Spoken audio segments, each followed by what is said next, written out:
Olá, meus irmãos, estamos aqui de volta com o nosso estudo completo da doutrina espírita. Esse agora é o estudo básico do Espiritismo, né? O EBE 2, volume 2, módulo 1, Fundamentos Básicos. Esse é o roteiro de número 01, Existência de Deus, e na sequência de todas as aulas, estamos agora na aula de número 70.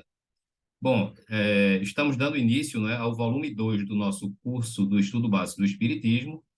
Para quem está vendo esse vídeo agora, né, e não assistiu aos outros vídeos, nós informamos que esse aqui é o volume 2, tá? Encerramos na semana passada o volume 1, tá certo? Que foram 69 aulas. E para quem está começando no Espiritismo, ou para quem está iniciando e quer estudar realmente, fazer uma reciclagem, digamos assim, para aqueles mais antigos, né, nós aconselhamos que comecem lá do início, tá? Lá do volume 1, desde a primeira aula, e aí, assim, quem está começando agora e está vendo esse vídeo pela primeira vez aqui, pode assistir essa aula sem problema nenhum, mas se quiser acompanhar realmente o estudo, é importante que comece lá do volume 1 da primeira aula, tá certo? São aulas curtas de, no máximo, né? São algumas de 30 minutos, mas em média dá 15, 20 minutos cada aula, então você pode assistir duas, três aulas por dia, tá certo?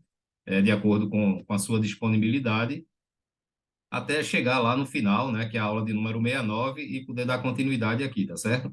Então, esse é o volume 2 que nós estamos iniciando agora. Quem está acompanhando, observa que a cada mudança de módulo ou a cada mudança de volume, a gente muda aqui a cor dessa tela aqui, não é? Uma hora é azul, outra hora é verde, outra hora é vermelha, enfim. Que é exatamente para facilitar na hora de vocês acessarem lá no canal do YouTube, tá certo? Quem estiver vendo esse vídeo pela primeira vez, né, se gostar, se tiver interessado em estudar e aprender espiritismo, tá certo?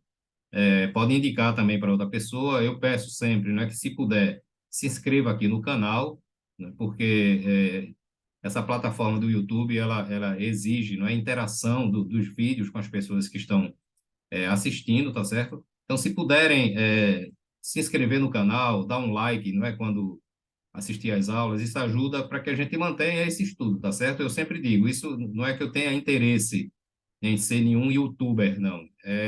O meu interesse exclusivamente aqui é ensinar o espiritismo, né? Porque isso é um compromisso que eu tenho com a doutrina espírita, tá certo? Então, esse módulo aqui é o módulo onde nós entramos de uma forma mais direta nos assuntos dos fundamentos básicos, tá?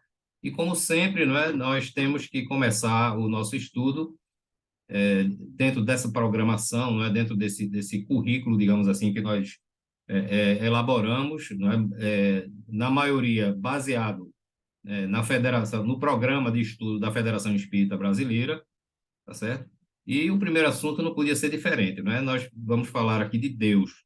Se vocês pegarem o Livro dos Espíritos, para quem nunca leu o Livro dos Espíritos, o primeiro assunto, né, o primeiro tema que tem lá é Deus. Por quê? Allan Kardec, ele faz uma colocação muito importante e muito interessante. Ele diz assim, se você estiver dialogando, não é, sobre qualquer questão religiosa com uma pessoa e ela não acredita em Deus, não perca. Assim, eu estou resumindo, não é? Eu estou dizendo o que Kardec falou dentro das minhas palavras. Então ele diz assim, não perca seu tempo, né? Porque uma pessoa que não acredita em Deus, nada para frente vai adiantar, tá certo? Então existem, infelizmente, aquelas pessoas céticas, não é? Que são tidas como nihilistas, ou seja, aquelas pessoas que não creem em nada, né? Acreditam que tudo é a obra do acaso, não é? O que funciona são as ciências materiais e que a vida nada mais é do que fruto, não é, de ações fortuitas, tá certo? Que através de elaborações químicas e físicas surgiu a vida, ou seja, a vida é fruto do acaso. Então, tem aquelas pessoas que se desgostaram, não é? Se desiludiram com o que as religiões tradicionais ensinam e passam, não é? E essas pessoas adotaram, digamos assim, não crer em Deus, né? Até porque as religiões tradicionais não explicam, né? Nós vimos isso no volume 1, no estudo passado, que as religiões tradicionais elas pecam, né, em não dar informações racionais acerca de Deus, acerca das suas leis, tá certo? E isso faz com que aquelas pessoas que raciocinam, né, que buscam realmente respostas satisfatórias para atender às suas necessidades e os seus questionamentos, essas pessoas abandonaram ou preferiram, né? Eu veja, eu não tiro a razão dessas pessoas, não, tá? Se eu tenho um desconhecimento, né, do que é realmente Deus, de quem é Deus, da sua paternidade, digamos assim, e eu vejo tantas injustiças que existem por aí, realmente eu teria dúvidas, como eu já falei aqui no volume um, né, lá no início do volume um, eu falei aqui que no início eu tinha uma certa restrição, né, na crença em Deus. Eu não acreditava realmente no Deus que os homens me ensinavam. Eu aprendi sobre Deus dentro da religião católica e realmente as explicações que o catolicismo me deu nunca me satisfez, né? Eu nunca consegui entender um Deus dessa forma, com tantas injustiças que existem por aí. Quando conheci o Espiritismo em 1986, aí sim eu encontrei explicações sobre Deus da forma como eu achava que Deus era, embora eu não soubesse, né, explicar da forma que o Espiritismo me explica, mas eu encontrei uma razão, e agora sim eu digo, agora sim eu entendo Deus. Se amanhã me aparecer uma doutrina ou uma religião que me explique Deus melhor do que o Espiritismo explica, pode ter certeza que eu vou passar a seguir essa doutrina. Porque o meu objetivo é a minha relação com Deus, com o Criador, né? A minha relação com o universo, com as leis divinas, as leis que regem o universo. Eu não tenho compromisso com título religioso. Hoje eu sou espírita. Se amanhã aparecer uma religião melhor, eu vou me tornar ela. Para mim é indiferente. Então, a religião é uma coisa de foro íntimo, não é uma coisa de cada um. Tem gente que se satisfaz dentro do catolicismo, ótimo, não tem problema nenhum. Tem pessoas que se satisfazem dentro da igreja protestante, também não vejo problema nenhum. Se você está feliz com aquilo, se aquilo dali atende às suas necessidades, é ótimo. Só que, para mim, a igreja evangélica e a igreja católica não atendem às minhas necessidades. O que atende às minhas necessidades, no momento, é o espiritismo, né? Desde 1986, que eu estou satisfeito com a doutrina espírita, porque sempre tenho explicações racionais. Porque, na minha opinião, religião tem que ser uma fé raciocinada, né? Eu admiro demais essa frase de Allan Kardec quando ele diz que a fé tem que ser racional. Você não pode simplesmente crer por crer, engolir de goela abaixo, né, os dogmas, né, aquelas doutrinas que são passadas para você que você simplesmente tem que aceitar ou não, tá certo? E no Espiritismo eu encontro explicações, não é que é o que todos nós gostamos, aquelas coisas que nos expliquem realmente a nossa relação com Deus e com o próprio universo, tá? Então, se vocês começarem, para quem nunca leu uma obra espírita e for começar pelo Livro dos Espíritos, vai ver lá que a primeira questão que Kardec faz aos espíritos é: que é Deus? O que é Deus? Ele não pergunta quem é Deus, ele pergunta o que é Deus. Veja que há uma diferença. E aí eu botei aqui, não é? Eu peguei várias definições sobre Deus e assim, eu não posso colocar todas, porque senão o vídeo fica muito grande, né? Até porque eu digo sempre, isso aqui um estudo, é uma síntese, tá? Isso aqui a gente faz um resumo, né? Digamos que é uma coisa, é um curso intensivo.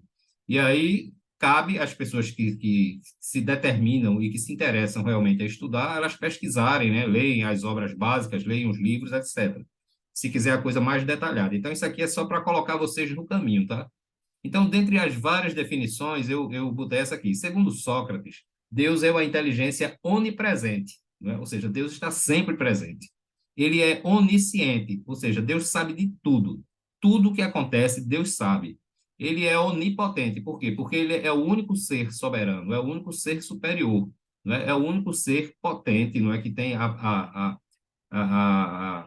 a potência da criação, não é que é o criador absoluto, tá certo? Ele é absolutamente invisível ao homem. Por quê? Porque Deus, nós vamos falar disso no decorrer desse volume 2, tá certo? Quando formos falar das dimensões, etc. Mas já demos algumas introduzidas, não é, nesse tema, se bem que de leve, mas demos essas introduzidas lá no volume um, tá certo? E a gente falou que o universo ele é composto de várias dimensões, não é? Partindo da gente aqui, que é a dimensão, digamos assim, a última dimensão, né? Que é a dimensão volume, a dimensão material, não é? Composta de três fases, altura, comprimento e largura, né? Todos nós sabemos disso. E as dimensões que vêm acima dessa e que são superiores a essa nossa são as dimensões que estão no plano espiritual. Só que existem várias dimensões. Até chegar em Deus, existem infinitas dimensões, tá? Todas elas no plano espiritual. A única dimensão que se estabeleceu e continua, né, e permanece no plano físico é essa que nós vivemos. a dimensão material, ou dimensão física, ou dimensão volume, né? Então, enfim, escolha aí o nome que vocês quiserem. E aí, os, os, os espíritos encarnados, eles se encontram nessa dimensão material que nós estamos aqui. E os desencarnados, todos eles se encontram em N dimensões que estão acima da nossa, todas elas no plano espiritual. Então, é por isso que Deus é invisível para nós, porque Deus se encontra na dimensão divina, digamos assim, não é? Que é a primeira dimensão que deu origem a todas as outras. Então, é por isso que nós não conseguimos perceber, porque agora, no momento em que estamos encarnados, nós só podemos sentir, perceber as coisas presos aos cinco sentidos que nós temos, não é? A visão, o tato, o olfato, o paladar, não é? A visão. Então, esses cinco sentidos que compõem, que formam a nossa organização física, o nosso espírito encarnado só pode se valer dessas cinco. E esses cinco sentidos, digamos assim, eles são projetados para trabalharem com o elemento material, com a dimensão física. Então, é por isso que nós só conseguimos sentir, não é, com esses cinco sentidos, qualquer coisa que se adeque à dimensão física. O que tiver fora da dimensão física, os nossos cinco sentidos não pegam. Não é? Então, para isso, teríamos que usar outros sentidos que nós possuímos e muitos de nós nem sabemos que temos, e que esses sentidos só se manifestam através do perispírito, não é? Que é o corpo intermediário entre o espírito e o corpo físico, tá certo? Como o nosso perispírito está envolvido pelo corpo físico, esses sentidos ficam adormecidos lá, digamos assim, não é? Eles ficam, entre aspas, apagados, não é? Em alguns, existem sentidos que se sobressaem, tá certo? E em outros se sobressaem menos. Então, em linhas gerais, nós encarnados só funcionamos com os cinco sentidos. Então, tudo aquilo que foge à compreensão dos nossos cinco sentidos é difícil da gente entender. É o caso de Deus, não é? Deus se encontra, como eu falei, numa dimensão primária, na dimensão divina, tá certo? Deriva a prova da existência de Deus da finalidade do mundo. A ordem cósmica, que é o providencial de acontecer, é obra de um espírito inteligente e não do acaso. Então, as pessoas acreditarem, né? Na minha opinião, é muito mais fantasioso, é muito mais místico você acreditar que tudo isso aqui que nós vivemos é obra do acaso, tá certo? Para mim é muito menos inteligente, isso, repito, na minha opinião, do que você acreditar que existe um ser superior, não é inteligentíssimo, que é o criador de tudo isso. Eu prefiro, eu acho muito mais fácil acreditar e aceitar a existência de um ser superior, criador de tudo e de todos, tá? Para o Espiritismo, Deus é a inteligência suprema, causa primária de todas as coisas. Então, foi essa as respostas que os espíritos deram a Allan Kardec, quando ele faz a pergunta, né, a questão número 1 do Livro dos Espíritos, o que é Deus? Os espíritos dão a ele essa resposta, tá? A necessidade da crença em Deus está instintivamente alojada na mente humana e decorre do axioma de que não há efeito sem causa. Veja, mesmo aquelas pessoas que se dizem descrentes, não é, na existência de Deus, aquelas pessoas que se dizem materialistas, nihilistas, não é, que são aqueles que creem no nada, né? Ou seja, tudo é fruto do acaso e ações fortuitas, né, químicas e físicas, como eu falei aqui no início. Tá? Lá no fundo da nossa consciência, todos nós temos a noção de uma existência de Deus. Podemos acreditar ou não, mas todos nós possuímos, não é, alojado na nossa mente, a existência e a necessidade instintiva de um ser superior, seja lá a forma que a gente dê a ele, não é, seja a definição que a gente dê a ele, seja a forma como a gente imagina ele ou não imagina, enfim. Mas todos nós temos isso. Por quê? Porque todos nós sabemos que todo efeito tem que ter uma causa, não é? Então, o universo, ele não pode ser a causa, o universo é o efeito. E se ele é o efeito, veja, o universo é um efeito inteligente, é um efeito inteligentíssimo, não é? Porque se não foi o homem que criou o universo, alguém criou. E se esse alguém criou, esse alguém é infinitamente superior intelectualmente, não é, do que o homem. Então, o universo é o efeito e a causa só pode ser Deus, só pode ser esse ser superior que está além da nossa compreensão no momento, não é? Porque daqui a milhares e milhares de anos, não é? Quando nós estivermos num grau evolutivo bem maior, nós teremos condições de não só ver, como entender Deus. Mas, por enquanto, nós estamos engateando ainda no processo evolutivo, tá? Foi por este motivo que Kardec perguntou aos espíritos superiores: que dedução se pode tirar do sentimento instintivo que todos os homens trazem em si da existência de Deus? Ou seja, Kardec perguntou aos espíritos: por que, que todo ser humano traz esse sentimento instintivo acerca da existência de Deus? Né? E os espíritos responderam: a dedução é de que Deus existe, pois de onde lhes viria esse sentimento se não tivesse uma base? Ou seja, como é que essa coisa nasce na nossa consciência, não é, instintivamente, se não tivesse uma base? Então, não se cogita alguma coisa que a gente sabe, a gente tem certeza que não existe, tá certo? Não se cogita. Então, todo homem, seja ele inteligente, seja ele evoluído, seja ele primitivo, não é? Se for comparar as tribos indígenas, não é, que existem ainda nos continentes aí afora, que ainda são muito menos desenvolvidas do que nós, tá certo? Deixa eu voltar aqui, porque eu bati aqui, o negócio se descontrolou um pouquinho.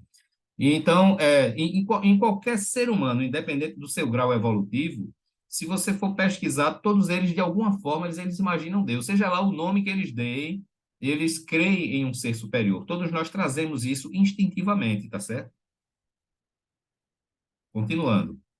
O homem que não crê em Deus e não sabe das forças e dos recursos que dele promanam é comparado ao indigente que habita ao lado dos palácios cheios de tesouros e se arrisca a morrer de miséria diante da porta que lhe está aberta e pela qual tudo o convida a entrar. Não é? Os espíritos uma vez disseram: olhe, todos nós que trabalhamos em nome do Cristo, né, para socorrer e auxiliar os irmãos, não pensemos nós que naqueles momentos de dor, de sofrimento, não é, quando há um acidente, um ato de violência, quando está para acontecer alguma coisa ruim com a gente, infelizmente, na maioria das vezes é porque a gente se posiciona, não é? A gente toma decisões erradas para que aquilo aconteça, porque nós só colhemos o que plantamos. Isso é fato. Ninguém colhe aquilo que não merece colher, ou seja, ninguém colhe aquilo que não plantou. Mas o que você plantou, você tem que colher. Isso faz parte da lei de causa e efeito, não é? A lei de justiça, porque a gente vai aprender aqui que Deus estabeleceu várias leis que regem o universo, e essas leis são imutáveis. São leis flexíveis, mas são imutáveis. Então, tudo aquilo que a gente colhe, pode ter certeza, seja lá o que for, é porque a gente plantou anteriormente. Ninguém jamais colherá aquilo que não plantou. Que fique bem claro isso, não é para quem está aprendendo, para quem está iniciando, para quem está estudando. Tudo aquilo que nós passamos são colheitas de plantios que nós fizemos anteriormente, seja nessa encarnação ou em outra, tá? Então, os espíritos dizem: nós estamos sempre a socorrer, a ajudar. E quando a gente fala em socorrer, não significa que os espíritos podem evitar, nem sempre eles podem evitar que a gente passe por aquilo que a gente merece passar, não é? Então, o que os espíritos podem fazer? Quando a gente não merece passar por aquilo, os espíritos intervêm de uma forma que a gente não passa por aquilo. Mas quando a gente tem que passar por aquilo, ou seja, quando aquilo faz parte da lei de causa e efeito, então os espíritos não podem interferir na lei de causa e efeito, né? Eles não podem, entre aspas, salvar a gente daquilo dali, como muitas pessoas querem, muitas pessoas desejam. Ah, mas por que é que o espírito, por que é que Deus não me salvou? Porque você tem que passar por aquilo dali. Por quê? Porque você anteriormente foi instruído, orientado, inspirado para não fazer aquilo, mas você fez, você tomou a sua decisão. É o seu livre-arbítrio. Então, logicamente, se você plantou, você vai ter que colher. O que os espíritos muitas vezes fazem, nesses casos, é ajudar a gente enfrentar o problema que a gente vai ter que enfrentar mesmo, e que é inevitável, tá certo? Porque, repito, faz parte da lei de causa e efeito. E os espíritos estão sempre nos assessorando. A maioria de nós não conseguimos ver essa assistência porque nós não queremos, nós somos cegos, não é? Na verdade, nós somos cegos para as coisas espirituais. E aí esse exemplo que ele dá aqui do indigente que vive à beira dos palácios e termina morrendo de fome, é um exemplo que os espíritos uma vez disseram: olha, imagine uma pessoa se afogando, não é, num rio, tá certo? Ou numa piscina, digamos assim, e você estende a mão para ela, mas ela não quer pegar a sua mão. Se ela segurar a sua mão, você salva ela. Mas nem sempre as pessoas veem, enxergam essa mão que está estendida para socorrer e tirar ela ali e evitar o afogamento.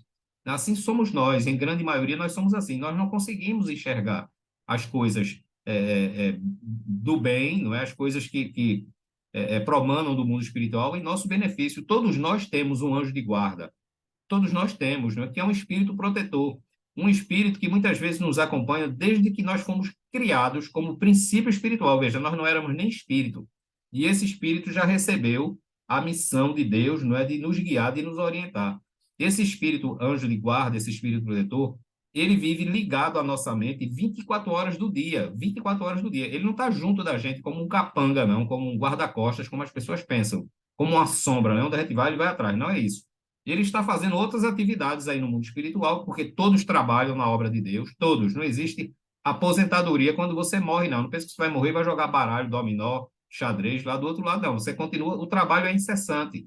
Jesus mesmo disse, né? Meu pai até hoje trabalha e eu trabalho também, não é? Existe uma passagem de Jesus onde ele fala disso. Então, veja, se Deus, que é o Criador, ele trabalha incessantemente, imagine nós que somos suas criaturas. Então, para quem não gosta de trabalhar, é uma péssima notícia essa, não é? Porque no mundo espiritual o trabalho continua de outras formas, porque vamos lidar com um ambiente espiritual, não é? Vamos lidar com a matéria, mas não com uma matéria da forma que a gente conhece aqui, mas o trabalho continua, tá certo? Existe vida após a morte. É importante que a gente tenha isso. A gente não vai ficar num paraíso, né, ouvindo harpa, anjo tocando harpa e cavalos voando, né, aquelas coisas maravilhosas. Não existe isso. Existe trabalho incessante. Existem aqueles espíritos que trabalham na obra do Senhor, ou seja, no campo do bem, e existem aqueles outros, não é, que trabalham no campo da maldade, porque ainda são espíritos que estão transitando na inferioridade. Eles não são inferiores nem são maus, eles estão, por opção, transitando na maldade. É a opção deles. E Deus respeita o livre-arbítrio de todos, não é?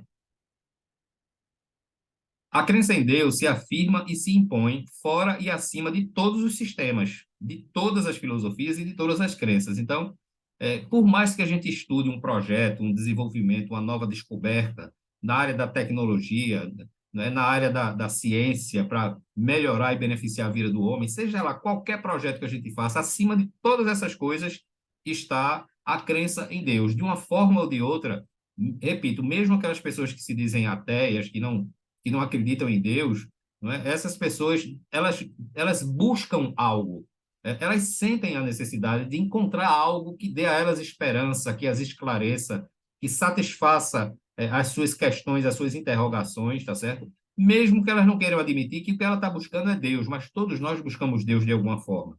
Essa é a grande verdade. Todo efeito inteligente é proveniente de uma causa inteligente. Não é? Como todo efeito tem uma causa, todo efeito inteligente tem uma causa inteligente.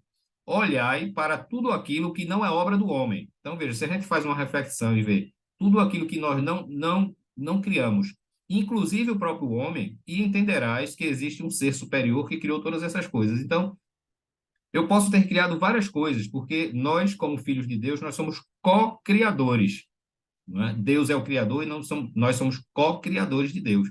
Então, nós criamos também. Não é? A gente vê aí a evolução, não é? Que a humanidade vive hoje, tudo criação do homem. Não é? Inspirado pelos espíritos desencarnados, não é? Pelos bons espíritos, logicamente, que é um trabalho em conjunto. Tudo que a gente tem aqui no mundo material que foi desenvolvido para o nosso bem-estar, para o nosso benefício, é um trabalho feito em conjunto entre os encarnados e os desencarnados. Ninguém faz nada sozinho, não. Como é que vocês pensam que aqueles cientistas, né, têm aquelas inspirações? De onde vêm aquelas ideias, né? Aquelas epifanias, digamos assim? São os espíritos, não é, superiores que estão assessorando, que estão inspirando aqueles cientistas, porque os espíritos desencarnados, os bons espíritos, né, os que trabalham na obra de Deus, eles trabalham também para que nos mundos materiais haja a evolução, haja o progresso na melhoria do bem-estar do homem. Então, é um trabalho em conjunto, não é, de encarnados e desencarnados. É por isso que existe o ciclo, né? Uma hora nós estamos encarnados, outra hora nós estamos desencarnados. Não existe morte. O que existe é entrar e sair de um corpo físico. Isso é o que existe, não é?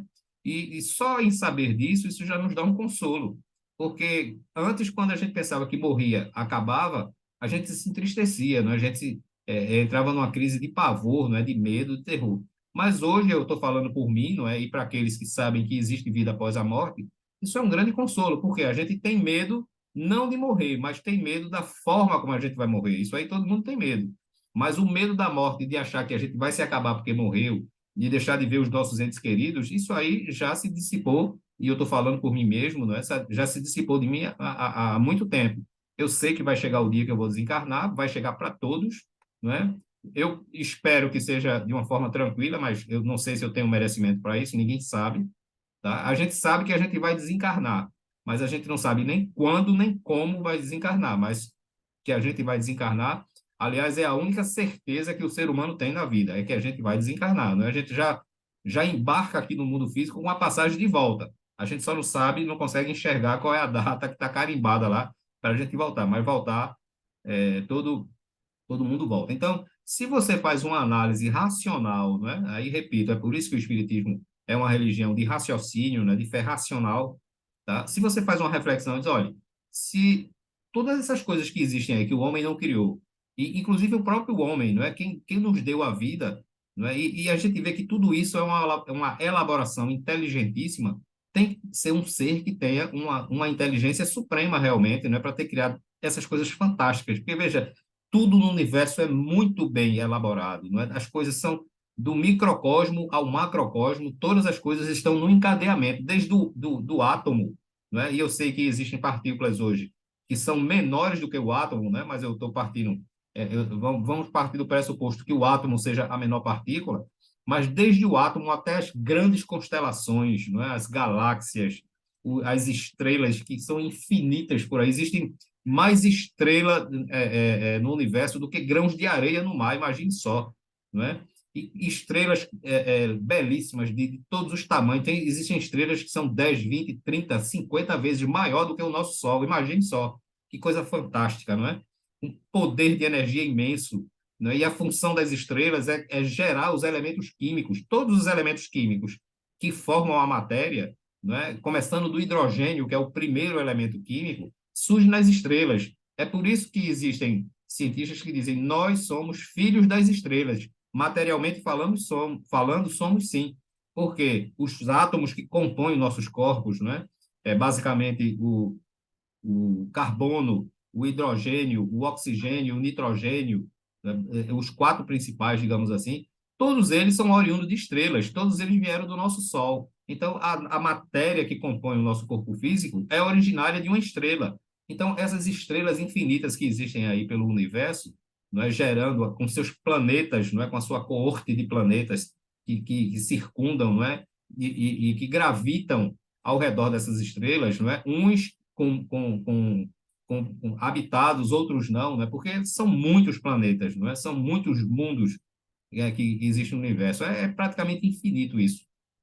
Então, é, todas essas coisas estão interligadas num trabalho de inteligência, né? Desde o átomo primitivo até as grandes massas siderais, não é, que compõem, e sem falar no mundo espiritual, que é uma coisa absurda de infinita. Ou seja, se o nosso mundo físico, não é, parece ser uma coisa infinita, a nossa terrinha aqui que a gente acha, né? A gente vai desencarnar e não consegue percorrer a Terra toda, né? Imagine planetas que são infinitamente maiores, como Júpiter, não é, que é muito maior do que o nosso planeta Terra, como outros planetas, enfim. O universo é uma coisa fantástica. Então, veja, tem que existir uma lei superior que coordene tudo isso, porque a coisa não pode funcionar ao acaso, não é? A coisa, a gente vê que ela é elaborada, que ela gerenciada, digamos assim, tá certo? Então, a deturpação sobre a ideia de Deus, existente na maioria dos seres humanos, é que tem contribuído para o niilismo, ou seja, a ausência absoluta de fé ou de crença. A nossa ciência, por se concentrar apenas na matéria, contribui para o materialismo. Então, as ideias erradas que as religiões tradicionais passam acerca de Deus fazem com que o homem se desiluda, não é? E opte por não crer em nada, tá certo? E também a ciência olha, eu não consigo pegar em Deus, dissecar Deus e provar que ele existe, não é? E por isso a ciência, as pessoas se tornam materialistas. Por quê? Olha, se a ciência até hoje não comprovou que existe Deus, é porque Deus não existe. Mas, repito, a ciência ela só trabalha no campo material. A ciência não trabalha naquilo que está fora da dimensão física, não. E as outras dimensões que a ciência nem tem conhecimento absolutamente de nada sobre isso, não é? É por isso que Deus é inexistente para eles, porque Deus se encontra em outra dimensão, eles não conseguem dissecar Deus, tá? Mas se a gente usar o raciocínio, como eu falei, e a gente analisar todas essas coisas que existem no universo e que não fomos nós que criamos, só pode ser um ser superior, né? Observe-se o encadeamento atômico, não é? Só alguns exemplos que eu coloquei aqui. Os átomos, desde o hidrogênio, não é, até os elementos radioativos, do urânio em diante, né? A gente vê que eles seguem uma sequência, não é? As moléculas, eles se juntam, formam as moléculas se juntam, não é? Formam os sistemas atômicos, os sistemas atômicos se juntam, formam é, é, é, a- tudo isso que é matéria que nós existimos, não é? Dentro do nosso corpo físico, tudo que a gente imaginar que é feito de matéria são encadeamentos, não é? De moléculas atômicas, átomos que vão se juntando, um junta com o outro e dá outro elemento, veja como uma coisa é inteligentíssima, né? Então tem que ter uma inteligência guiando, né? Controlando tudo isso, tá certo? Outro exemplo que eu dou aqui, quem conhece a lei da entropia, ela diz o seguinte, que, por exemplo, se você pegar aqui os pixels que formam a tela de um computador, não é? E se você conseguisse pegar isso e jogar no chão, né? Espalhasse aqueles pixels todinho, você não conseguiria mais jogar eles de volta na mesma posição que eles estavam. Então, basicamente, a lei da entropia ela diz o seguinte, que todas as coisas tendem ao caos. Então, quando os átomos se dispersam, não é, eles não conseguem, eles não voltam mais à posição que eles se encontravam. É impossível. É por isso que o tempo só segue para frente. Por quê? Porque o tempo segue uma linha onde há a desordem. Não é? Ele não tem como voltar atrás no tempo. Não é? O tempo ele só segue uma linha, a linha para frente. Por quê? Porque ele segue a lei da entropia. Então, mas a lei da entropia, ela só não se explica em uma coisa. E sabe que coisa é essa? Que a lei da entropia não explica? É o processo da fecundação. Veja, a lei da entropia diz que todas as coisas tendem ao caos, digamos assim, não é? A desordem. Porque a desordem é maior, não é? Se você jogar um bando de átomos, não é? E espalhar, você vê que a área que ele abrange é muito maior do que ele estando concentrado lá, embora esteja organizado. Ele desorganizado, ele abrange uma área maior. A lei da entropia diz que todas essas coisas tendem a essa desordem. Mas no caso da fecundação, você pega duas células, não é? A masculina e a feminina, e essas células, embora tendendo à desorganização, porque essas células vão se multiplicando, elas não estão se desorganizando, né? Pelo contrário, elas estão se organizando. Essas células é quem vai formar os sistemas, não é que nós temos no interior do nosso organismo, vai formar o nosso corpo humano para que a gente possa viver, não é? E a gente possa nascer depois de 9 meses e a gente viver, ter a vida, ganhar o direito à vida física, não é? Então a gente vê que essa desordem, ela trouxe uma ordem, não é? Então veja que a lei da entropia ela não se aplica aí, porque ela não diz que todas as coisas tendem à desordem e que não tem um retorno de se organizar. Como é que a gente explica isso no caso da fecundação, não é? A formação das nebulosas gerando toda a matéria, não é? Então a gente vê que aquelas nuvens de gás e poeira, não é, que vão se aglomerando, vão sofrendo a influência das leis da gravidade, não é, vão se concentrando, vão girando, não é, e esse atrito faz com que elas esquentem, peguem fogo, nasce o hidrogênio se choca com outro hidrogênio, forma o gás hélio, não é?